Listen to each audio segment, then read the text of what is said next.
ये क्लास 12 के फिजिक्स के यूनिट इलेक्ट्रोस्टैटिक्स में आज हम पढ़ने जा रहे हैं गॉस प्रमेय। ये काफ़ी इंपॉर्टेंट क्वेश्चन है। किसी भी स्थिति में आपको ये याद रखना पड़ेगा, समझना पड़ेगा, क्योंकि 5 नंबर का क्वेश्चन आता है आप लोगों के एग्जाम में, बोर्ड के एग्जाम में। गॉस प्रमेय आज हम लोग पढ़ेंगे और इसको साबित करेंगे, सिद्ध करेंगे। तो देखिएगा, कार्ल फ्रीडरिक गॉस जो थे, उन्होंने विद्युत फ्लक्स किसी बंद तल में, सतह में विद्युत फ्लक्स और उसमें उपस्थित आवेशों के बीच संबंध के लिए एक नियम का प्रतिपादन किया था, जिस नियम को गॉस का प्रमेय कहा जाता है। ये प्रमेय क्या है जरा देखेंगे। यहां से ये प्रमेय यहां पे है, देखिए, किसी बंद पृष्ठ से गुजरने वाला कुल विद्युत फ्लक्स उस पृष्ठ में उपस्थित कुल आवेश का 1/ε0 गुना होता है। एप्सिलॉन तो मालूम आपको निर्वात की विद्युतशीलता है। यानी अगर हम कोई बंद सतह ले लें, ये कोई बंद तल, तो इससे जितने भी इसका जो कुल विद्युत फ्लक्स होगा ये, वो इसमें उपस्थित आवेश का 1/ε0 गुना होगा। इसको हम लोग साबित भी करने जा रहे हैं। एक बार और समझे, किसी बंद सतह में, किसी बंद पृष्ठ से गुजरने वाला कुल विद्युत फ्लक्स उस पृष्ठ से संबद्ध कुल आवेश का 1/ε0 गुना होता है। विद्युत फ्लक्स का कल हम लोग डिफिनेशन देख चुके हैं, वो भी काफी इंपॉर्टेंट है। अब इसको साबित कैसे करेंगे ये जरा देखते हैं। मान लेते हैं कि ये कोई बंद सतह है, एस, एक बंद सरफेस है, क्लोज सरफेस है, जिसमें एक कोई बिंदु पर +q आवेश है और इससे r दूरी पर एक अल्प सतह, छोटा सा सतह हम ले रहे हैं, क्या, ds। इसमें कोई बिंदु p है मान लीजिए, उस पर क्या आवेश है, q0 आवेश है। तो इसके दिशा में विद्युतीय क्षेत्र की जो तीव्रता होगी इस डायरेक्शन में होगी, इसके तरफ लंबवत। इस पर लंब डालेंगे तो कोण कितना का बनेगा, 0 का बनेगा ये। तो हमको साबित करना है कि यहाँ पे जो होगा विद्युत फ्लक्स का मान कितना होगा। तो मान लिया कि S एक बंद सतह है जिसमें एक +q आवेश है। इस +q आवेश से r दूरी पर एक अल्प सतह ds है जिस पर q0 आवेश है और इस पर विद्युत क्षेत्र की तीव्रता क्या है, वेक्टर E है ये। तो कूलाम के नियम से क्या होता है जरा देखेंगे। कूलाम के नियम से कूलाम ने क्या कहा था कि दो आवेशों के बीच लगने वाला जो बल होता है वो होता है 1/4πε0 गुने q0/r का स्क्वायर। ये आवेश गुने ये आवेश बट्टा दूरी का स्क्वायर। अब हम जानते हैं कि जो विद्युत क्षेत्र की तीव्रता होती है वो क्या होती है, बल बट्टा जो आवेश है q0। यहाँ पे आवेश जहां ज्ञात करना है, क्या है, q0 है।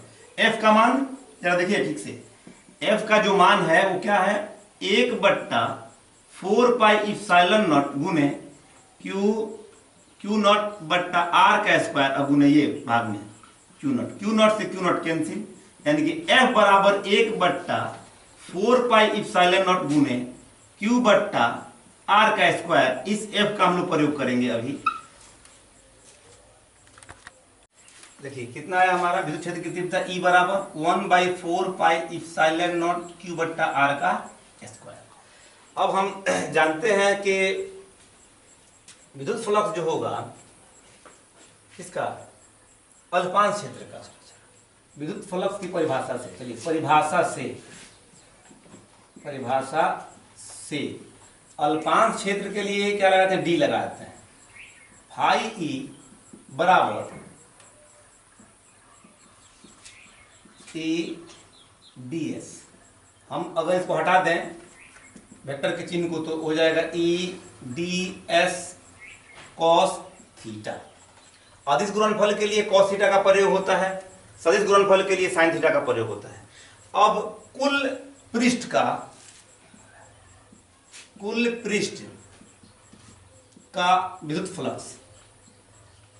विद्युत फ्लक्स जो होगा, डी हटाएंगे यहां से तो फाई ई बराबर इधर समाकलन हो जाएगा, रैखिक समाकलन है क्या, E D S cos theta. यहां पे अगर विद्युत क्षेत्र की तीव्रता इधर जा रही है तो इस बार हम लंब डालेंगे, ये एक मान लीजिए स्फीयर है, गोला है, तो कितना कोण बनाएगा, 0 का बनेगा। थीटा बराबर कितना होगा, 0। इसलिए फाई ई बराबर E D S cos 0। Cos 0 का मान 1 होता है, तो 1 से गुना करें तो 1 हो जाएगा। तो फाई ई बराबर ई डी एस, एस के सापेक्ष हम लोग कर रहे हैं इसका। ई को बाहर कर दीजिए तो हो जाएगा ई बाहर,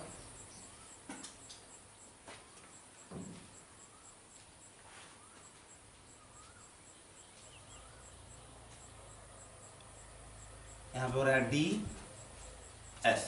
ई का मान कितना हो जाएगा, ई का मान अभी हमारा आया है कितना, 1/4 पाई, 1/4 पाई इप्सिलॉन नॉट Q/R का स्क्वायर ds।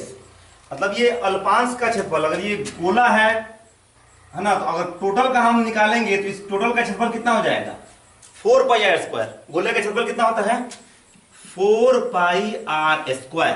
अल्पांश की जगह पर हम कुल का निकाल रहे हैं, कुल पे क्षेत्रफल, तो कुल का कितना हो जाएगा यहाँ पे 4πr²।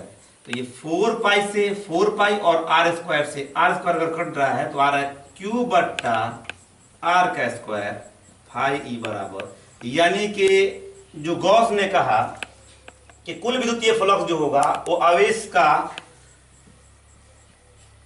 कुल आवेश का 1/ε0 गुना होगा। एक बार और देखते हैं इसको हम सब।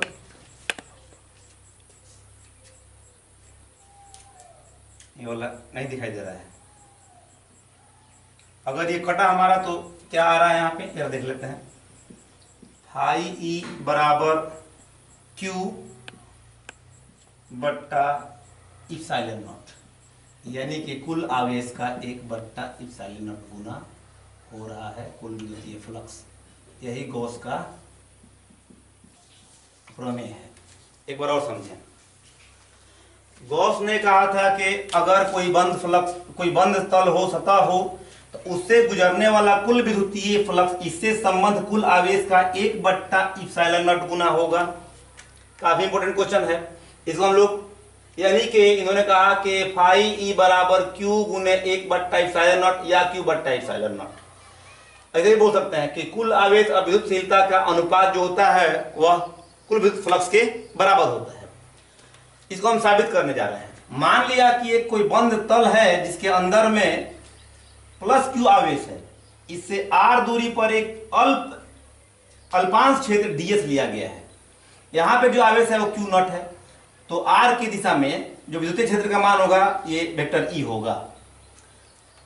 तो कूलॉम का नियम क्या कहता है कि इस अल्पांश क्षेत्र पर जो लगने वाला बल होगा वो 1/4πε0 Q गुने Q0/r का स्क्वायर, और विद्युत क्षेत्र का जो तीव्रता होती है विद्युत क्षेत्र की वो क्या होती है F/Q, जहां पे ये आवेश है वो, तो F का मान है 1/4πε0 Q गुने Q0r²।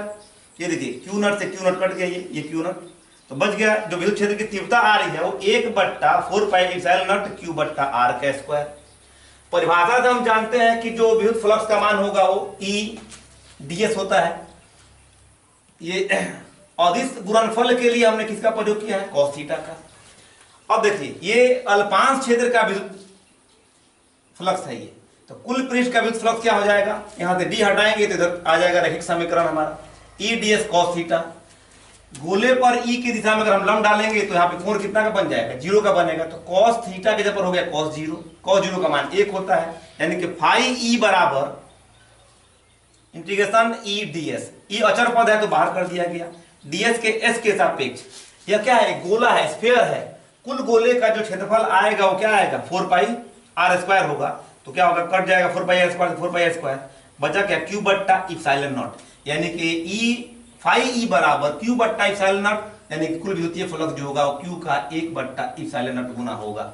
अब हम लोग देखेंगे नेक्स्ट क्लास में गॉस प्रमेय के अनुप्रयोग देखा जाएगा।